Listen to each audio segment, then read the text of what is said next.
Welcome to the campus of the National Hispanic Cultural Center, and I would like to welcome you all to one of our programs in the La Canoa Legacy Talk, that is a collaboration between the National Hispanic Cultural Center and the Center for Regional Studies. The Center for Regional Studies is dedicated to the creation of knowledge about New Mexico, the greater Southwest as a region, its connections to northern Mexico, Latin America, and Spain. The La Canoa Legacy Talks take their inspiration from the very word La Canoa, which can have several meanings. Here at the campus of the National Hispanic Cultural Center, we have a more modern rendition, an artistic rendition of La Canoa, which you can see to my right. The piece here reminds us, el agua es vida. We also want our talks to create knowledge, inspire action, bring practical and useful information to community members, specialized researchers, and others interested in the history, culture, sociology, politics, and religious experience of our region.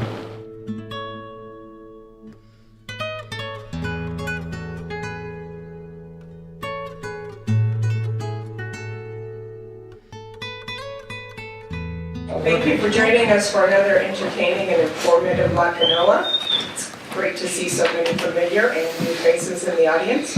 I'm Ana Uremovich. I'm the archivist here at the History and Literary Arts Program, of course, at the National Hispanic Cultural Center. As many of you also know, the reason we're getting these fabulous speakers and a videographer to have us in perpetuity be able to show these wonderful presentations to you is because of our fabulous collaboration with the University of New Mexico Center for Regional Studies. Now, before I do introduce Gabriel Melendez, who is Distinguished Professor of American History and the Director of the Center for Regional Studies, who will introduce our speaker, I wanted to give you just a little heads up on what's coming up for us. There are two of these handouts for you, right over there, so on your way out, please do pick them up. As you are also aware, beside La Canoa, we do have adult book readings. And we have an interesting one coming up in February 10th, Saturday, 2 p.m. It's actually going to be held in the Salon Ortega, just down the hallway here. And it is a book that is called Mole Mama, A Memory of Love, Cooking and Loss. It's a wonderful compilation of her memories of her mother and her culture, but also this fabulous recipe book that talks about the role of mole. And then for La Canoa, next month, on the, February 17th, again here in the library at 2 p.m., we have Assistant Professor of Anthropology, Alex Chavez, coming to us from the University of Notre Dame. And he will be discussing verses and flows, migrant lives, and the sounds of crossing. I will let you read all about the details of it in the flyer. And now, with no further stalling, please welcome Gabriel Melendez.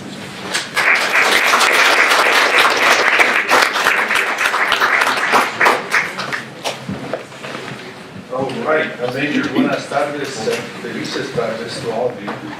And big thanks, thank you to each of you for coming. Can you hear me? No. We're still tall. Big thank you to each of you for being here this afternoon during flu season and all of the other things that get in our lives. I wanted to just mention, my name is Gabriel Melendez. I'm the Director of the Center for Regional Studies. La Canoa is in its third year. Today's talk is the first of the 2018 year. La Canoa, I will spare you the details on the name, but just suffice to say that it is the reason for La Canoa is to bring you knowledge, to make that knowledge useful and have it delivered to community. This is our community outreach program from the Center for Regional Studies. And I was in near Nogales, Ambos Nogales not long ago, so I was happy to see that there's a little town there called La Canoa. So we're not just limited to New Mexico in our uses of the word.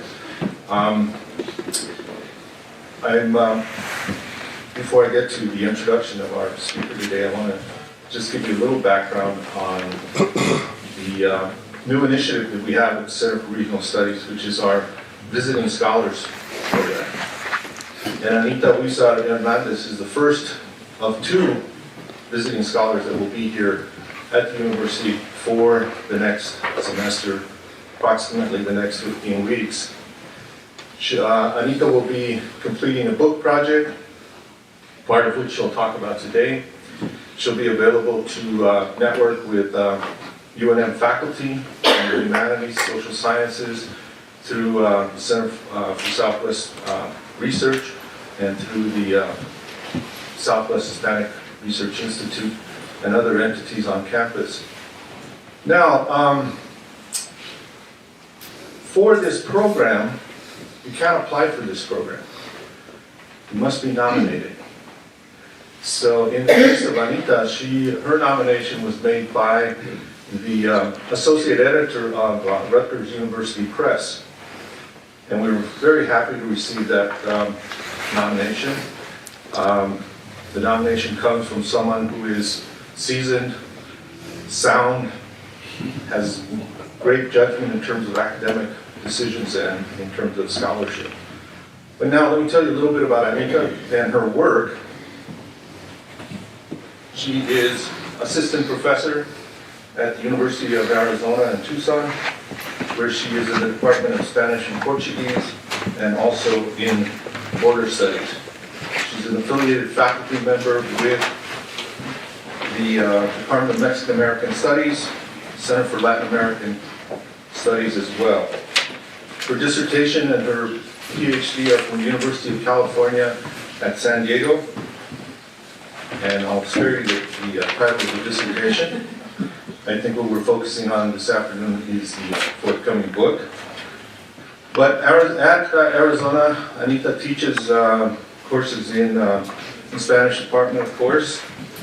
And some of the courses that she teaches are listed here. I'm going to mention them because it makes me want to be an undergraduate.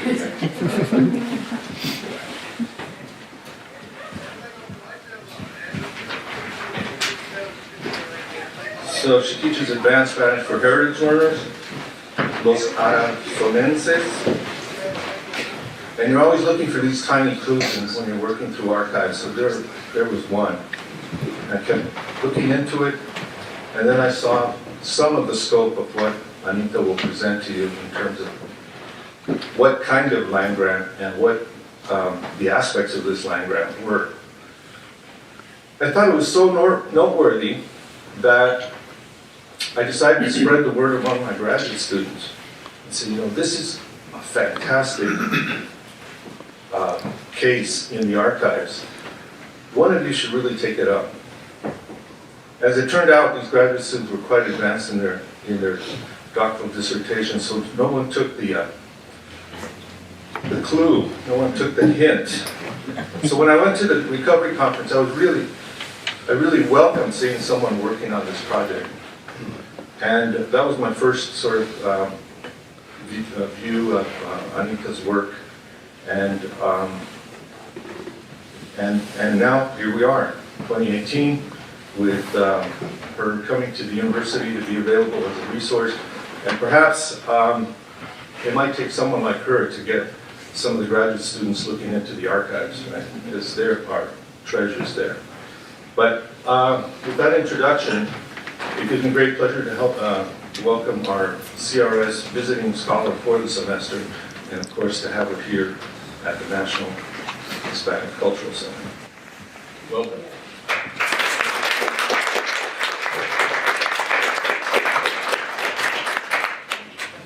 Well, first of all, thank you so much to Michael, to Anna, to the National Hispanic Cultural Center. I was blessed to visit here before when I was doing archival research. It's an incredible resource. I wish we had something like this in Arizona, but at least we'll come visit.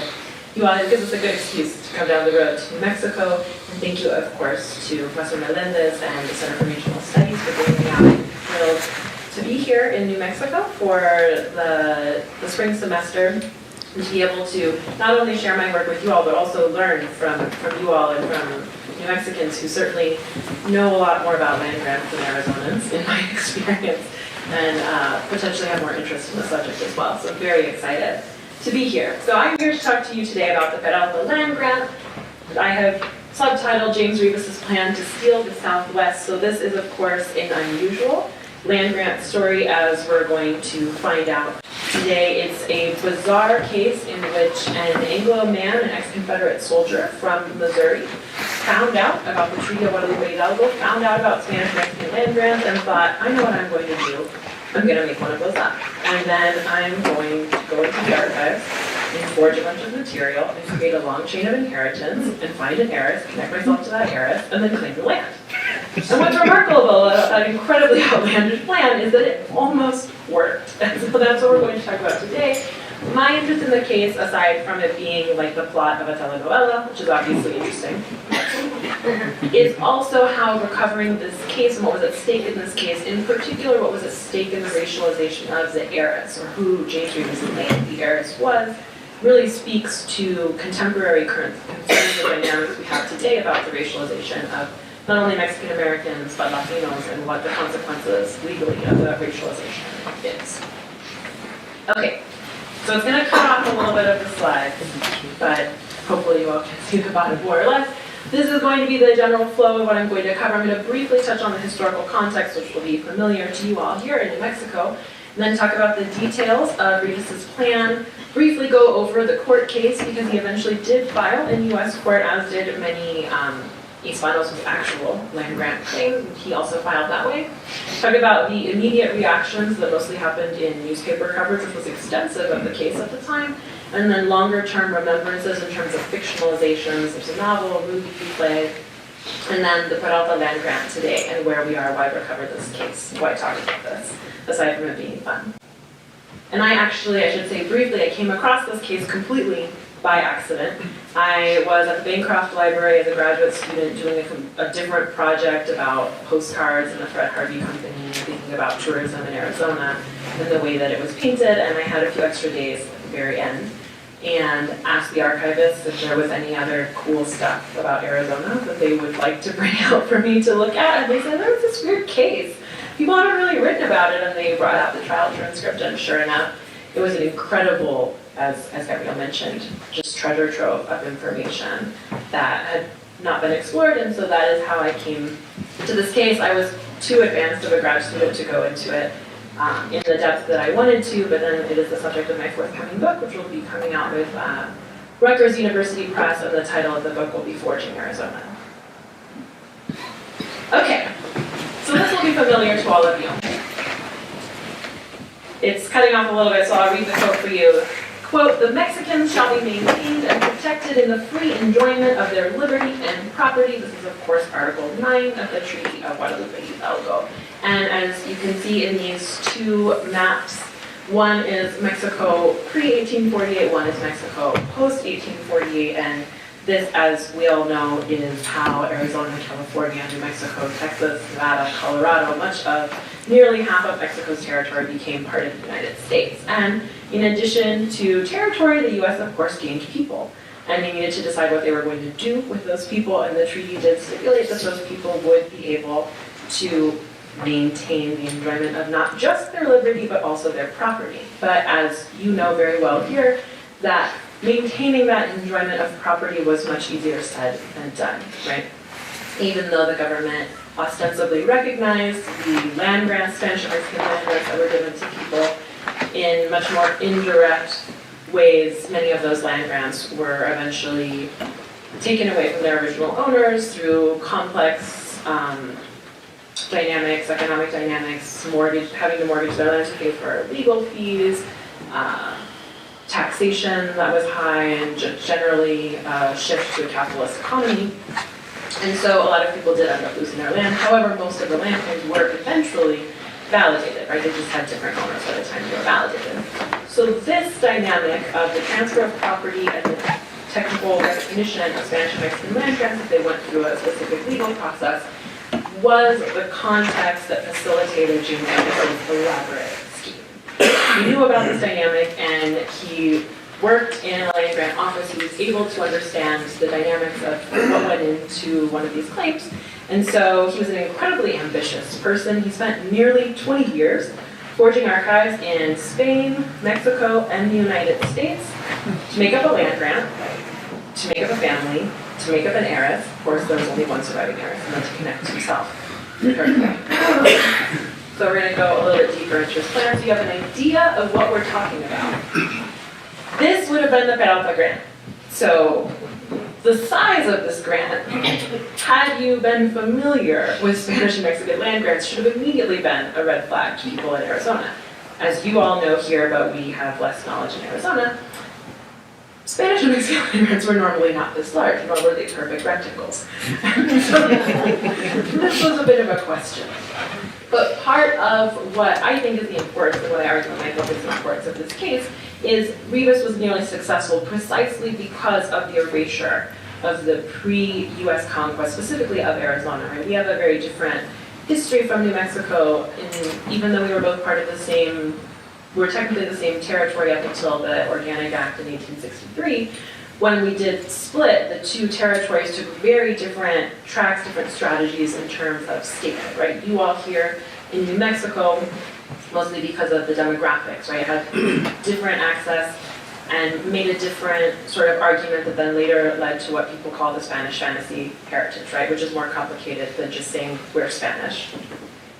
But that was part of your argument for statehood in terms of being unique, right, and adding something unique into the United States. Of course, Arizona took a different tack, right, that it was U.S. Anglo pioneers, but there was barely anyone there. There really wasn't a lot of Spanish settlement. The Apaches kept everyone at bay, and so we're starting from scratch, right, just a classic sort of terra nullius U.S. expansion thing. And what I see in the book is this argument was obviously false, right? This was a highly finessed narrative, but it was extremely successful to the point where most people even today don't question that argument. But the fact that Reavis was able to convince people in the territory, make millions of dollars selling quit claims to the Southern Pacific Railroad, to mines, to individual homesteaders, just based on this, it really speaks to the lack of understanding of that history and how successful this, what I call counterfeit narrative, was. Okay, so you have a better idea of who the people are that were actually impacted by this. In this, is this on? Can I move around? Is that okay? I think so. Can you still hear me?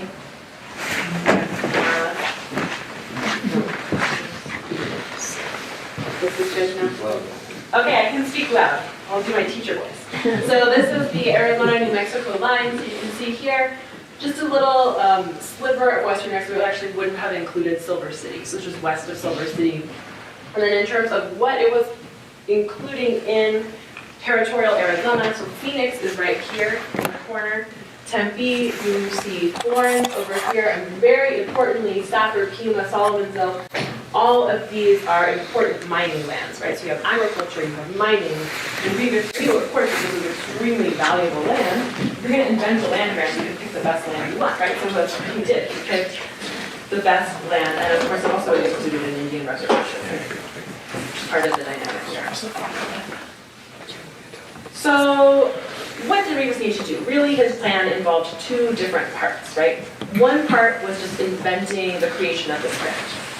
So he needed to go into the archives and forge a letter from the King of Spain saying that he was granting this land to Don Miguel Peralta, right? Who supposedly had done wonderful things in the territory of Arizona, and that's why he was getting a land grant, similar to actual land grants, right? So Reavis had different strategies in terms of how he forged these archives depending on where they were, how long he had to access them, right? So in some cases, like this page on the left is an entirely forged page. So he would create a page at home, sneak it into the archive, and then paste it into an actual record. So the book itself would be authentic and could be authenticated and looked real to experts, right? But then the page was forged. This page is also completely forged. But sometimes he would take a page that was real, he was able to determine how to create a chemical mixture that would erase the ink, and then he would just write over a part of a page. Or sometimes he would lift seals, like the case of this seal over here, from a different document, and then later attach the seal to one of his official documents granting the grant. So he was able to trace through collecting this archival evidence in Guadalajara and in Spain the creation of this grant. But just creating the grant itself was not enough. Like that was in the mid-1700s, supposedly, that this letter went out from the King of Spain. Reavis is starting his plan in the 1870s. So what to do with that 100-year history? You invent a family. So this is a picture of the genealogical tree of the family. This actually on the left is Don Miguel de Mesio. He's the first Baron of Arizona. This is a picture of him at 30 years old. Reavis sometimes had pictures, supposedly at 30 years old, sometimes had pictures commissioned in San Francisco. He had people paint them, but he also sometimes just found pictures that looked old of people that were maybe Spanish and just pretended that they were related to this grant. This is just some, there are hundreds of images of all these people. This woman here, that's Doña Sofia Ana Maria Sanchez. She's the first baroness. This is her at 60 years, that's what the caption says. And this is Don Jose Antonio Sanchez, who's the father, supposedly, of the first baroness. Right? So there's an image of everyone. And this whole elaborate genealogical tree went all the way from the 1700s, from the first Baron of Arizona, to Reavis' moment in the 1870s, and led all to this one woman. So this image really encapsulates how Reavis was able to bring together the two different strands of his elaborate scheme.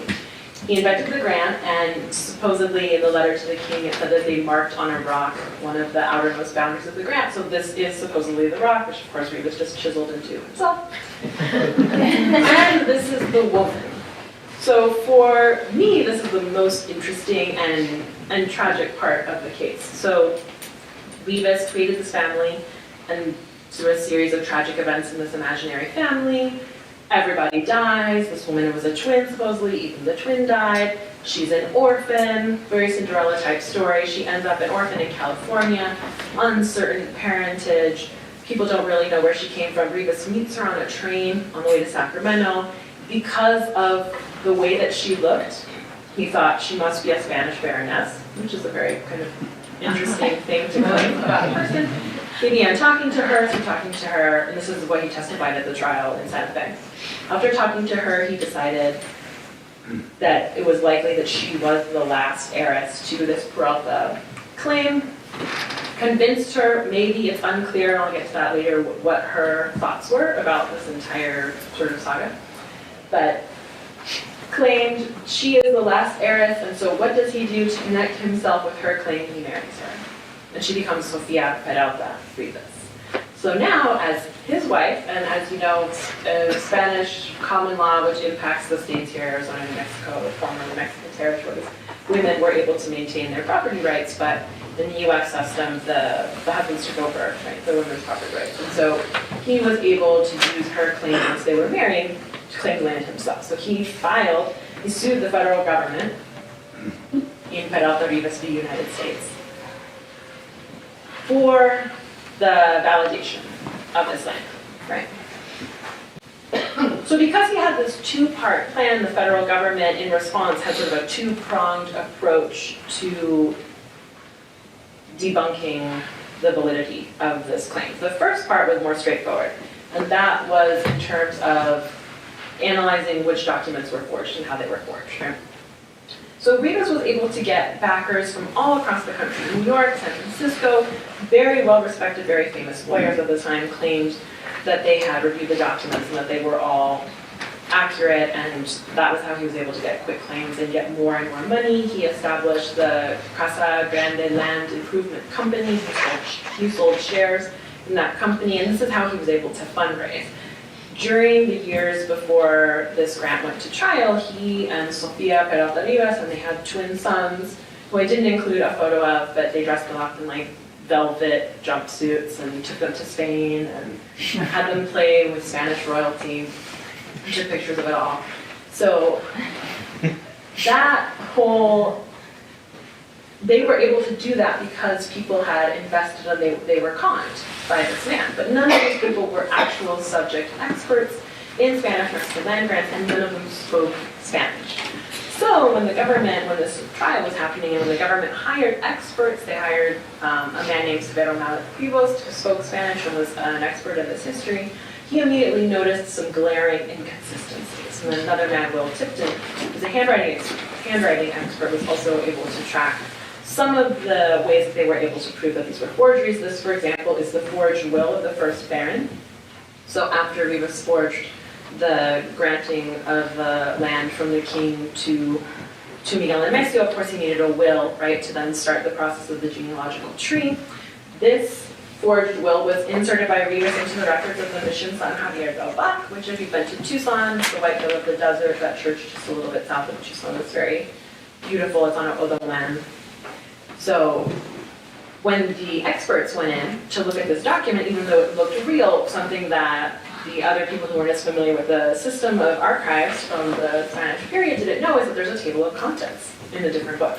So they went to the table of contents, and of course this particular aspect of the volume is the only one that's not listed in the table of contents. That was one big red flag.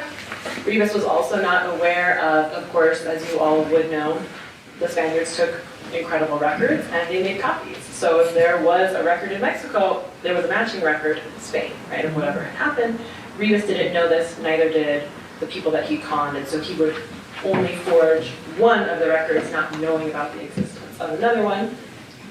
He also, the handwriting expert, was able to analyze things like the shape of the S, which wouldn't have been consistent with the shape of the S that was being used by the Spanish court at that time.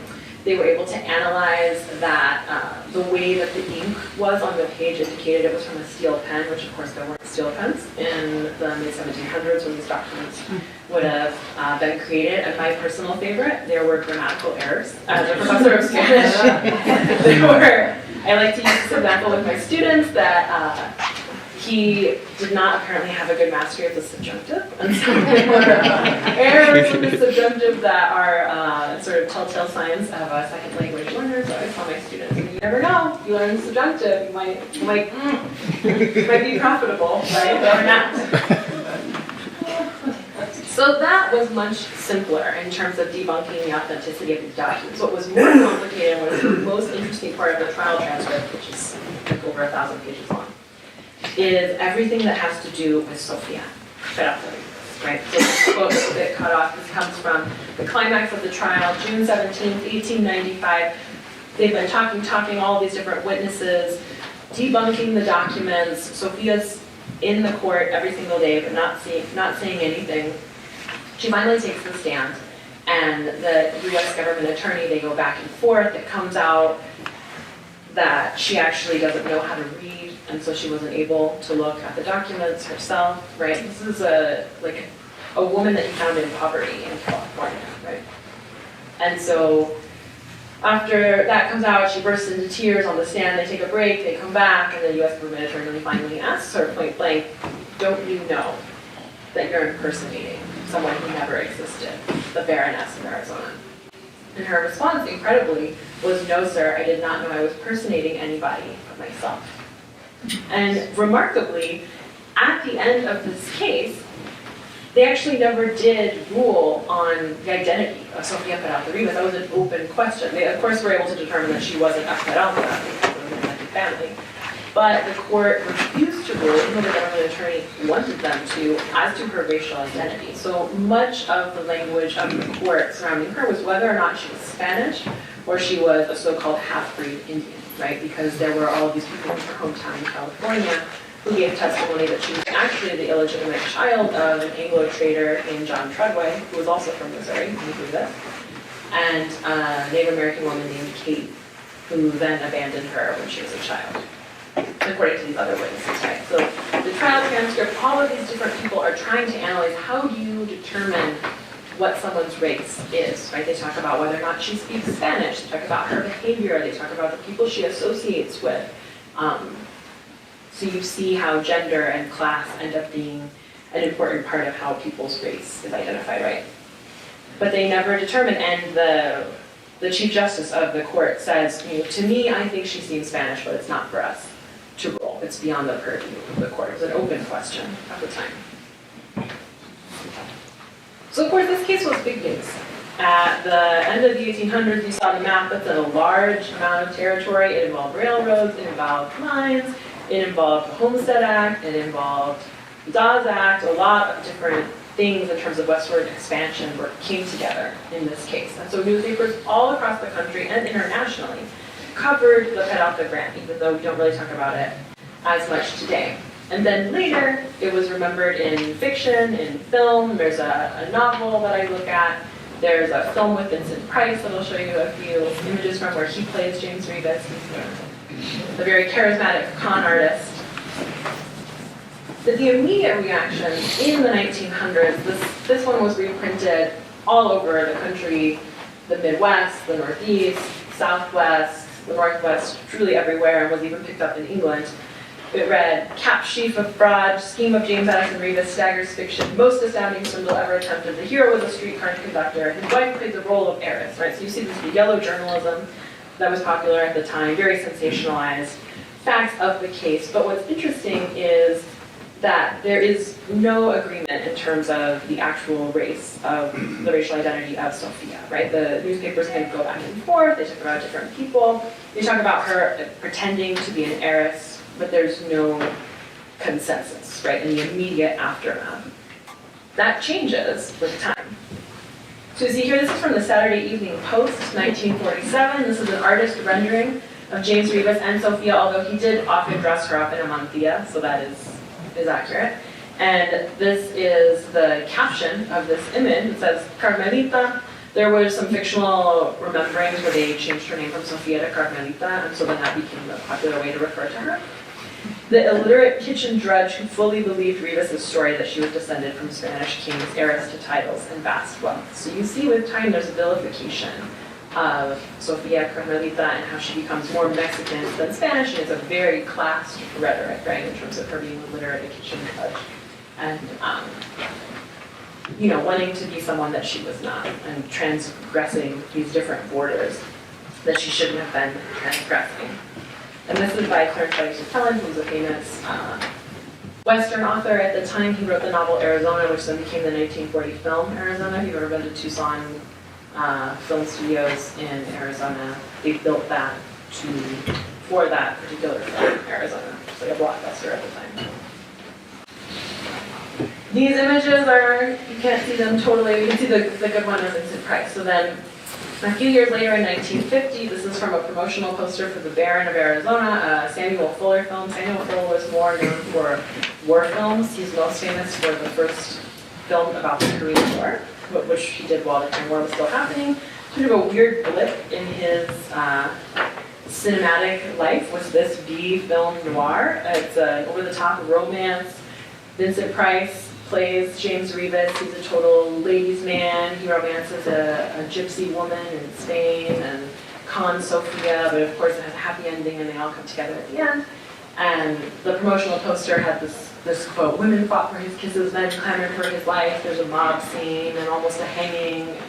It's very Western. But you can see here that Sophia is played by Ellen Drew, who was a Hollywood starlet at the time, very well known for her girl next door looks. So there's an erasure completely in this film in terms of the racial dynamics of Sophia Peralta, right? And she looks extremely different than the image that we have of the actual real-life woman, right? And is notably much, much lighter than the real-life woman. So why talk about this? Why remember the Peralta land grant, and what does this mean to us today? This is from the Santa Fe Weekly New Mexican and Livestock Journal, March 22nd, 1894, and it said, "Whatever the decision of the court may be, the name Peralta will be a familiar one in the Southwest for generations to come." So this, of course, is not true, right? Especially in Arizona. He was the Baron of Arizona. This was huge news at the time. Territorial governors had to go on the record as to their opinion about the Peralta grant land case while this was going on. I was born and raised in Phoenix. I do archival work. This is not a case, certainly, that is familiar for at least this generation, right? Very few people know about it, and what people do know about it is sort of sketchy. So when I began looking into this, I thought, why? Why have we forgotten this? It's sort of like an interesting bit of trivia, and there's a way to read it as, this is fun, and we should know more about the past. But there's also an aspect to this case that cannot be remembered, in particular, the dynamics of the racialization of the woman, Sophia Peralta Reavis, because what that story really is about, and what that trial transcript really shows us, is that racial categories are always uncertain because they are built on a shaky foundation, right? Racial identity is it's a social construct, and what that shows in the trial transcript is if it's a social construct, even if that construct has concrete consequences, it can be manipulated, right? By all different sides. And we still have this anxiety today in terms of how do you determine who is Latino and what does it mean to be Latino, in particular in Arizona. This is a highly contentious topic of who is Latino and what does the racialization of those people mean in terms of their U.S. citizenship and the rights that they can claim based on being U.S. citizens. So I want to continue with this image, which was a protest poster from SB 1070, which you all will remember was the 2010 now infamous law. And I have here a little quote, since it's cut off at the top, I'll just go ahead and read it. This is from the most controversial provision of the bill. For any lawful contact made by a law enforcement official or agency of the state or a county, city, town, or other political subdivision of the state where reasonable suspicion exists that the person is an alien who is unlawfully present in the United States, a reasonable attempt shall be made, when practicable, to determine the immigration status of the person. So this really gets to the crux of what this case is about, right? How do you know what is reasonable suspicion, and how can you determine the immigration status of a person just by looking at them, right? Critics of the law obviously said, this is not only legalizing, it's mandating racial profiling of the state's large Latino population. But then you have the other side saying, no, we're going to do all this training, and we're just going to determine on a variety of factors that are completely objective, that just have to do with, whether or not they have an accent, and other things. So this conflation that we see that continues, right, continues to haunt us and continues to be a part of the history of Arizona, and I would argue that the only reason we can have SB 1070, we can have people buying into this, is because of a lack of understanding, right, of the multi-ethnic, multinational, layered past of the state and of the Southwest in general. So, thank you. But Albino really has been one of the dominant exponents of racial profiling. Yes, I mean, he was part of it, so he literally got away with that. But there, so I'm glad that you mentioned Joe Arpaio. I'm sure you all know he's now running for Senate, because he was supposed to be in jail, but he was pardoned. But that is a good example, I think, of how complex these issues are today, right? Because he was voted out of office before that court case was finally determined. So it's not a sort of simple linear narrative. There are people who are tapping into this, but what I think the Peralta grant shows us is this whole debate of how does the Latino community fit in, and how does being Latino fit in with these ideas about citizenship and belonging. These have long roots. This is not an Arpaio issue. This is not a 2010 issue, right? The roots of SB 1070 go back way farther than that, and are only possible because people don't know their history, right? Like, it's not a coincidence that SB 1070 passed, and then a few months later, HB 2281 passed, which is the ethnic studies ban, right? In order for people to accept this kind of narrative, you can't be teaching things that show how these narratives are false. Did the Baroness speak English?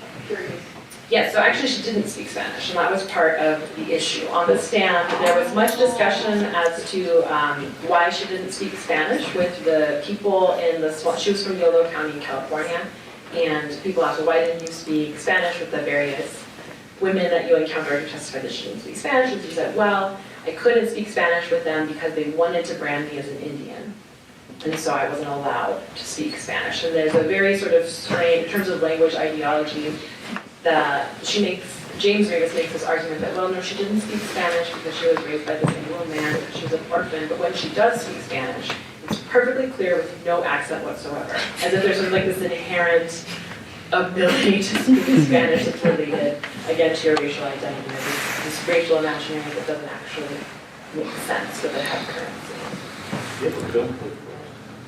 I brought the film, but then I realized I don't have a CD-ROM on my laptop. But I can show you the film, and it's actually accessible on the internet.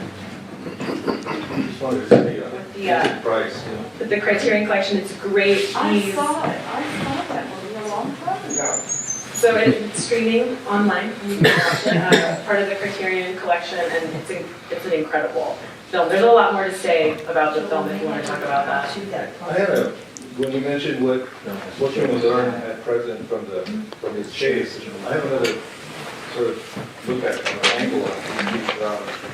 When you go to the entire record of the Survey of General and Recorded Private Land Claim, there's like 300 or so land grants in New Mexico that are the documents for each one of those, for the smallest communities, up here to Jimenez, anywhere you go in New Mexico, there's this massive cache of documents related to each one of those land grants, right? And this was material collected by the federal government, by the U.S. government, right? So I think what it tells you is how much was at stake in terms of ownership of land and the adjudication of the lands, right? And more so in New Mexico, perhaps in Arizona. So when this case comes up, it's so out of stitch that well, the one thing it tells you, a lot of people were interested in this, in the resolution of this. And the federal government did offer him money to just settle, right? They didn't want to risk going to court, but he refused the money because he just wanted all of the land, right? And the argument was all about progress. We need to build a railroad, we need to get sort of money, we can't have this uncertainty, right? Because it will slow down the progress of the Southwest and Northeast Territories. And they could not allow for that. So since he lost the case, what did happen to him afterwards? And why did they stay together? Yes, thank you for that. I skipped over the sort of denouement of this case. So he went to jail for 5 years in the Santa Fe Penitentiary. And he then tried to, he's a con artist, so when he got out, he tried to make a career of telling his confessions. So he started a newspaper that only had one issue, that was the James Reavis Real Life Illustrated, True Confessions. This is the first installment, more to come, but there was only ever one. He just was trying to keep making money now off of the story as opposed to the land. Sophia ended up moving to Denver with her 2 children and eventually filed for divorce on grounds of non-support from James Reavis. And they did, in fact, divorce, and she died and is buried in a pauper's grave in Denver. So it's really, the part about her is most interesting and also the most tragic, because this was a real person. And another part that I look at in terms of people who are interested in doing archival research about marginalized communities, and in particular women of color, of course the archives don't have testimonies all the time. There are a lot of testimonials, but in the case of Sophia Peralta Reavis and so many other women of color, we have to look for them, in the interstices of the stories, right? So I look at her as much as possible in terms of what she claims on the stand, incredibly, that she's not impersonating this person. That's the last word, literally, that we have from her, and then she sort of disappears. Why was the case adjudicated in New Mexico? Because of the structure of the Court of Land Claims, there were more land grants here in New Mexico, and of course Arizona was part of the New Mexican territory before this, and so the Surveyor General office in Arizona, it went to Mexico when it went to the higher court. Was there a White Mountain Apache land grant, or how did the Apache view this suddenly to have a land grant over their property? So I tried to look into this, and from what I've seen, so that was already sort of, it's a reservation, they didn't have the same the relationship to the land was different than these homesteaders and these corporations, of course. But they never paid Reavis a quitclaim, right? And part of that is because it was federal government land, so it was being sort of managed, that dynamic, through them. And it doesn't seem like anyone there thought that Reavis, they were not tricked by him in the way that other people were, in particular these like Anglo pioneer people that were more freaked out by the possibility of it. Yes. Two questions. Thanks so much for a terrific presentation on that. The first question is, was Reavis in the Battle of Peralta? And no? No, unfortunately. Yeah. I was thinking maybe. You're like, that would be so great. And then the other question, I've been reading about the Cruzate grants, land grants in western New Mexico also, that one of them having to do with Laguna Pueblo. And the same Tipton that weighs in on handwriting on documents and stuff was putting into question the validity of the Cruzate grants. And there was a big argument about how old a community Laguna Pueblo really is, since it wasn't mentioned in so many of the trip chronicles and stuff like that. Mark Simmons thought it didn't even start till after the Pueblo Revolt, but it turns out scholars have really been looking at the way these copies are made. And the original Cruzate documents are no longer existing, but a convincing case has been made despite Tipton. Tipton said, well, the signatures are written by the same scribe, the same writer as the text of the grant and everything. And historians now are saying, no, that was just the copyist, and these are indeed older communities than some people are saying, and there's archaeology to back it up too. I'm so glad that you mentioned that, because part of the real danger of this case at the time, right, was that it gave all of these people, who of course didn't want to validate these claims, fodder, right? They said, see, this is what we've been saying.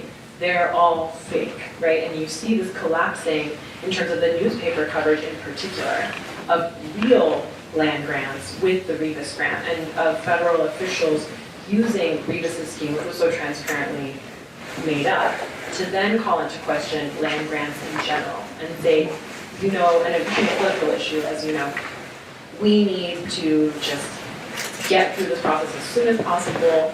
We need to move on. We need to have progress and investment, and of course there's so much federal investment in the western states.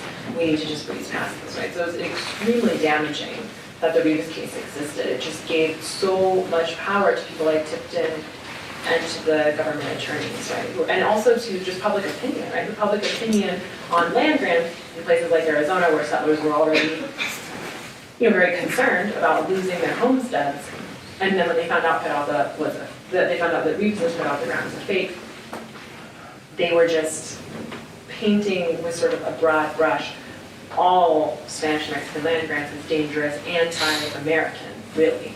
And even in the later studies of the Peralta grant, so the last really amazing, painstakingly researched, comprehensive study of this particular case came out in 1960. Donald Powell, who was archivist at the University of Arizona, where I teach special collections, he went through painstaking all this newspaper coverage, but even he, in rehearsing the details of the case, also sort of gestures towards this conflation of Spanish-Mexican land grants as not being authentic and as causing problems, right? Even in his study, which is talking about how this one was fake, he also sort of feeds into that narrative of, well, they're all fake, right?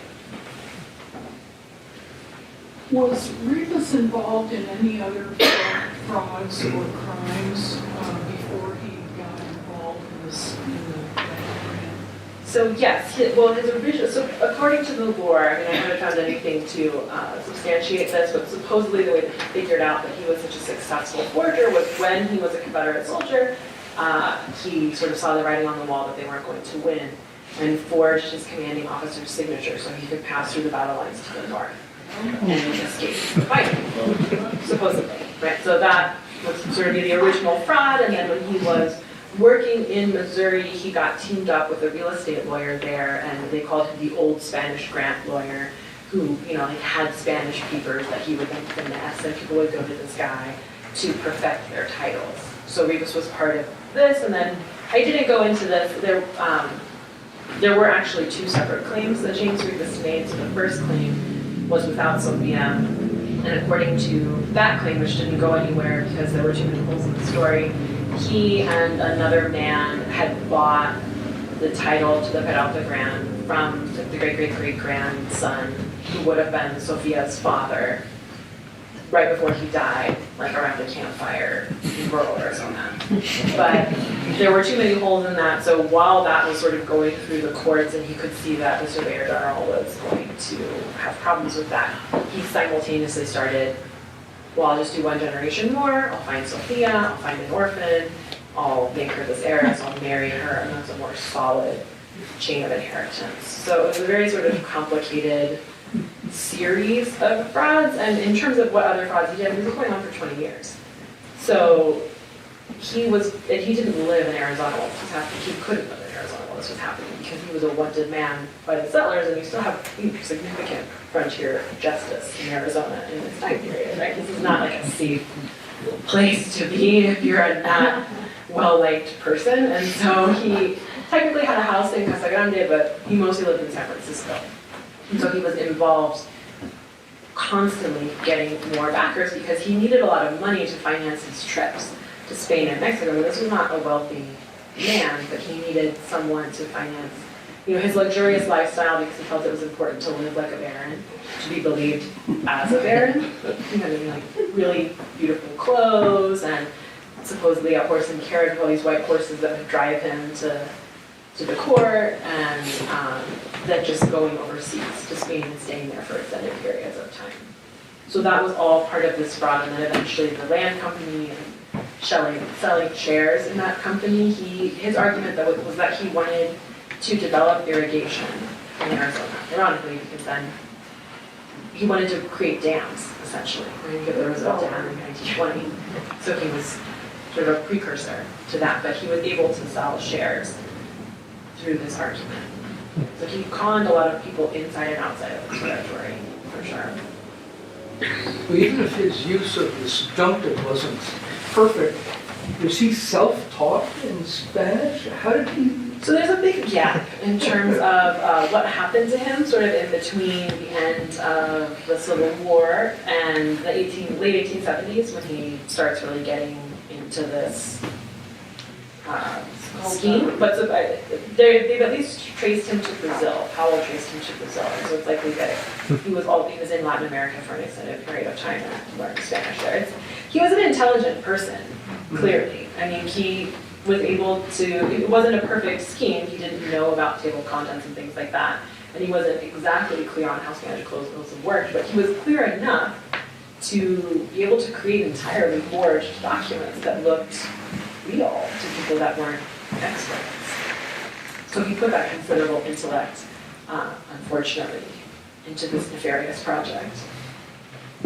Nick, I'm wondering how far the reach of your research is in terms of looking at cases where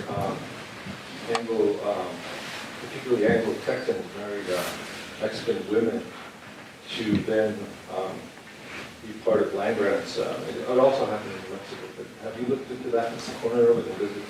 Yes, so specifically in Arizona, in both Tempe, Phoenix, and also Tucson, not so much with land grants, but there was a strong history of Anglo men marrying Mexican women for, we don't have as many land grants, but like property and wealth and status and standing in general. There's a family in Tempe that I did work on where they owned water rights. So there's cases of Anglo men marrying those Mexican women for those water rights. So that's another way that this case seemed believable, right? Because it seemed believable that an Anglo man would marry a wealthy Mexican woman and that joining would lead to gaining more property. So certainly it's similar to what we see in California, Maria Luisa Burton, right, where she has a lot of land and she ends up marrying Burton.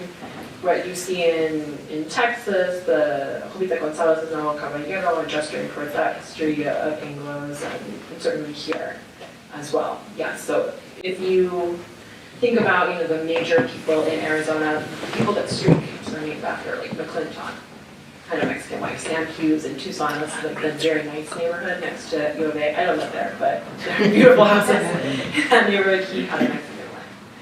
Right.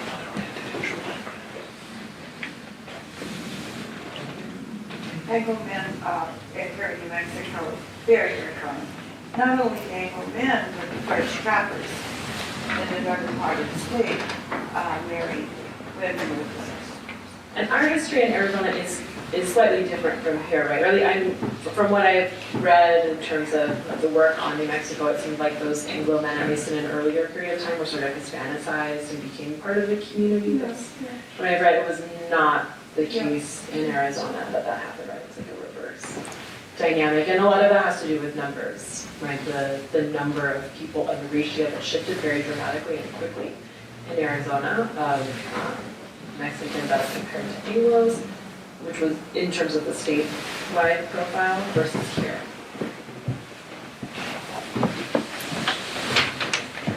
Oh, yeah. It reminds me a little bit of Bernie Madoff. And I think of one thing is you have to keep up appearances, and then another aspect is one lie leads to having to invent another lie. Exactly, and as you say, he was keeping up appearances and he created this web of lies, and similar to Madoff and other con artists, once one lie falls, there's a domino effect, right? So the trial disintegrates very quickly. He had Robert Ingersoll, who was a U.S. ambassador, and he had the chair of the American Bar Association. He had real powerful people who were his backers, but as soon as they got word of these inconsistencies in the documents, he ended up not having any representation at the trial in Santa Fe in 1885. So he kept stalling and stalling. If you're reading the trial transcript, like he doesn't show up for the first 3 or 4 days, and finally he sends a telegram to the court that he's on his way and he wants to stay, and they say no. And so he finally comes and he ends up representing himself at the trial, which is very entertaining in terms of the trial. He's not a trained lawyer and says all kinds of crazy things at the trial, but exactly that's what happened. What year was this, 95 1895? was when it actually came to trial. He filed the first claim in 1883, then it was even working its way. And where was the trial? Here in Santa Fe. So much of the newspaper coverage is from the New Mexican, and then reprinted through the wire service. I think you mentioned the examination and cross-examination of Sophia. It was so charged and kind of pointed, and it seemed to rest, the whole entire scheme seemed to rest on whether her identity could be established or not. But I seem to remember something about the transcript of that trial being quite extensive. Extremely extensive, and it is that, to me at least, is the climax of the trial transcript, is just reading this woman, because James Reavis had a lot at stake. He had millions of dollars that he had stolen from all kinds of different people, and a reputation and a certain lifestyle, but Sophia had everything at stake. This was her entire identity, and it's unclear. There's no way for us to know if she believed Reavis, if she was playing along, if she was in on the scheme, what kind of her understanding of what was happening, but it is truly incredible that a woman who at least was raised, she was a servant in other people's homes because she was an orphan in California, would then take the stand at a U.S. court and say, no, I never knew I was personating anybody but myself. It's an incredibly bold thing for a marginalized woman to claim and to say, right? And that's where her testimony ends, right? After this back and forth, it's very dramatic, and she cries, and they stop it, and her children are there, and when she starts crying, her children start crying, and it's an incredibly tumultuous scene. But those are her last words. And maybe it is true. Maybe she really, maybe he conned her to the point You know, we know of many of these kinds of cases. I mean, Mrs. Madoff claims she didn't know anything about it, and the courts found it, but she didn't know exactly what it was doing. Well, and in that sense, and what I look at in the book is in terms of the history of passing in the United States. This makes perfect sense, right? Whether she knew it or not, it makes sense to pass if you are able to, as someone else, if that allows you greater access to certain privileges, right? Related to class, related to race, related to citizenship, related to whatever, right? And so she joined sort of this larger history of passing as well. What's going to be the name of your book? Forging Arizona. Okay. Thank you so very, very